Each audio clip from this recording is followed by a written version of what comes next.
भगवान श्रीकृष्णଙ୍କ दिव्य जीवन कहानी। भारतीय संस्कृति और धर्म रे भगवान श्रीकृष्ण हेउछंती सबुठारु प्रिय एवं पूजनीय देवता। से भगवान विष्णुंकर अष्टम अवतार। द्वापर जुगरे पृथ्वी को पाप भारु मुक्त करिबा पई एवं धर्म स्थापन करिबा पई से जन्म नेइथिले। आसंतु सुनिबा सेही मायाधरंकर अलौकिक लीला। जन्म एवं मथुरार कारागार। बहु पुरातन कालर कथा। मथुरा नगरी रे कंस नामक जणे अत्यंत निष्ठुर और अत्याचारी राजा राजुती करुथिले। से निजर पिता उग्रसेन को बंदी करी निजे सिंहासन दखल करथिले। कंसर भौणी थिले देवकी। कंस देवकी को खूब भल पाउथिले। देवकींकर विवाह वसुदेवंक सह हेला।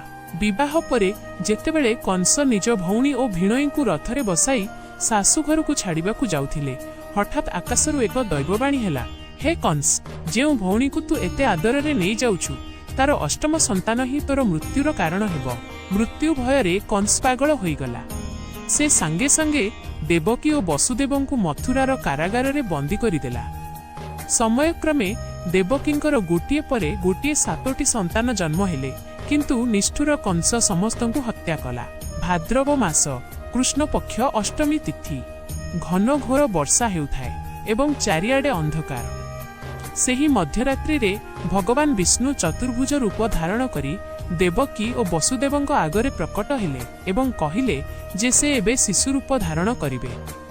से वसुदेवंकु आदेश देले जे मोते नेई गोकुଳରେ थिबा नंदराजांक घरे छाड़ी आस एवं सेठारे एबे जन्म नेइथिबा कन्या संतान जोगमायांकु नेई आस।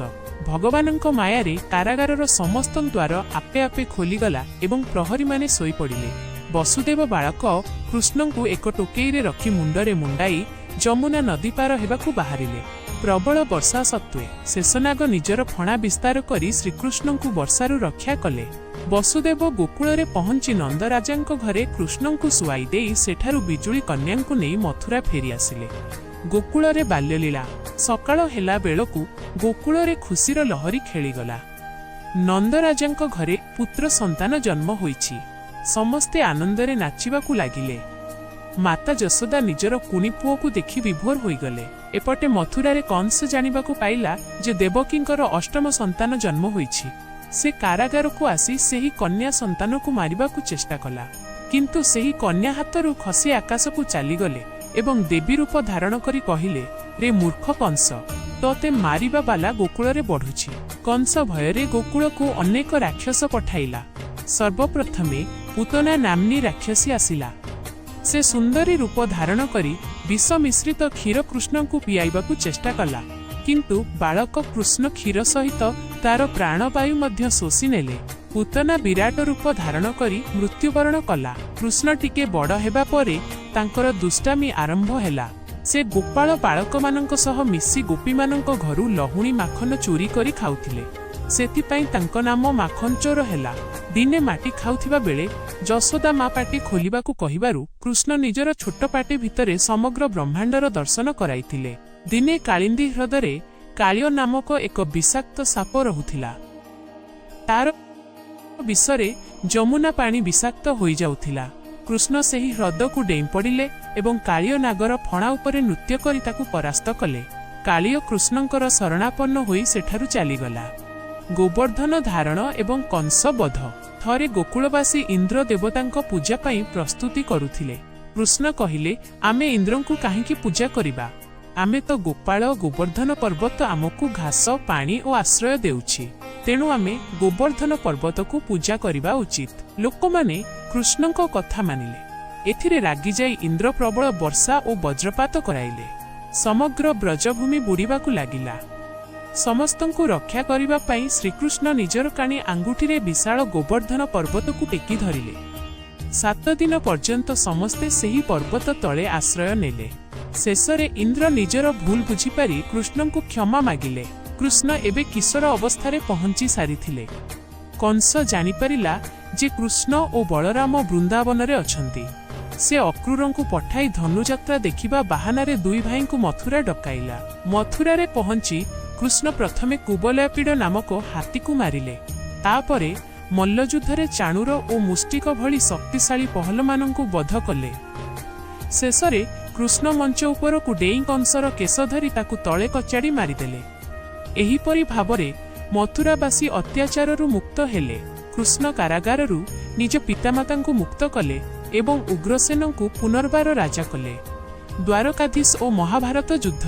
କଂସ ବଧ ପରେ କଂସର ଶ୍ୱଶୁର ଜରାସନ୍ଧ ବାରମ୍ବାର ମଥୁରା ଆକ୍ରମଣ କଲା। ଯୁଦ୍ଧ ଯୋଗୁଁ ପ୍ରଜାମାନଙ୍କର କ୍ଷତି ହେଉଥିବାରୁ କୃଷ୍ଣ ସମୁଦ୍ର ମଧ୍ୟରେ ଏକ ନୂତନ ନଗରୀ ଦ୍ୱାରକା ନିର୍ମାଣ କଲେ ଏବଂ ସମସ୍ତଙ୍କୁ ସେଠାକୁ ସ୍ଥାନାନ୍ତରିତ କଲେ। ସେଠାରେ ସେ ଦ୍ୱାରକାଧୀଶ ନାମରେ ପରିଚିତ ହେଲେ। ବିଦର୍ଭ ରାଜକୁମାରୀ ରୁକ୍ମିଣୀଙ୍କ ପ୍ରେମ ନିବେଦନ ଗ୍ରହଣ କରି କୃଷ୍ଣ ତାଙ୍କୁ ହରଣ କରି ବିବାହ କଲେ। ସମୟ ଗଡ଼ି ଚାଲିଲା। ପାଣ୍ଡବ ଏବଂ କୌରବଙ୍କ ମଧ୍ୟରେ ଶତ୍ରୁତା ବଢ଼ିଲା। ଶ୍ରୀକୃଷ୍ଣ ସର୍ବଦା ଧର୍ମ ଓ ପାଣ୍ଡବଙ୍କ ପକ୍ଷରେ ଥିଲେ। ଯେତେବେଳେ କୁରୁକ୍ଷେତ୍ର ଯୁଦ୍ଧ ନିଶ୍ଚିତ ହେଲା, ସେତେବେଳେ କୃଷ୍ଣ ଅସ୍ତ୍ର ଧାରଣ ନ କରିବାକୁ ପ୍ରତିଜ୍ଞା କଲେ। ସେ ଅର୍ଜୁନଙ୍କ ରଥର ସାରଥୀ ହେଲେ। ଯୁଦ୍ଧ ଭୂମିରେ ନିଜର ଗୁରୁଜନ ଓ ଭାଇମାନଙ୍କୁ ଦେଖି ଅର୍ଜୁନ ଯୁଦ୍ଧ କରିବାକୁ ମନା କରିଦେଲେ। ସେହି ସମୟରେ ଭଗବାନ ଶ୍ରୀକୃଷ୍ଣ ଅର୍ଜୁନଙ୍କୁ ଶ୍ରୀମଦ୍ ଭଗବତ ଗୀତାର ଜ୍ଞାନ ଦେଇଥିଲେ। ସେ ବୁଝାଇଲେ ଯେ ଆତ୍ମା ଅମର, ଶରୀର ନଶ୍ୱର। କର୍ମ କରିବା ତୁମର ଅଧିକାର, କିନ୍ତୁ ଫଳ ଉପରେ ତୁମର ଅଧିକାର ନାହିଁ। କୃଷ୍ଣଙ୍କ ଉପଦେଶ ପାଇଁ ଅର୍ଜୁନ ଯୁଦ୍ଧ କଲେ ଏବଂ ଧର୍ମର ବିଜୟ ହେଲା। କୁରୁକ୍ଷେତ୍ର ଯୁଦ୍ଧର ବହୁ ବର୍ଷ ପରେ ଗାନ୍ଧାରୀଙ୍କ ଅଭିଶାପ ଏବଂ ଯଦୁବଂଶର ପାରସ୍ପରିକ କଳହ ଯୋଗୁଁ ଯଦୁବଂଶର ବିନାଶ ହେଲା।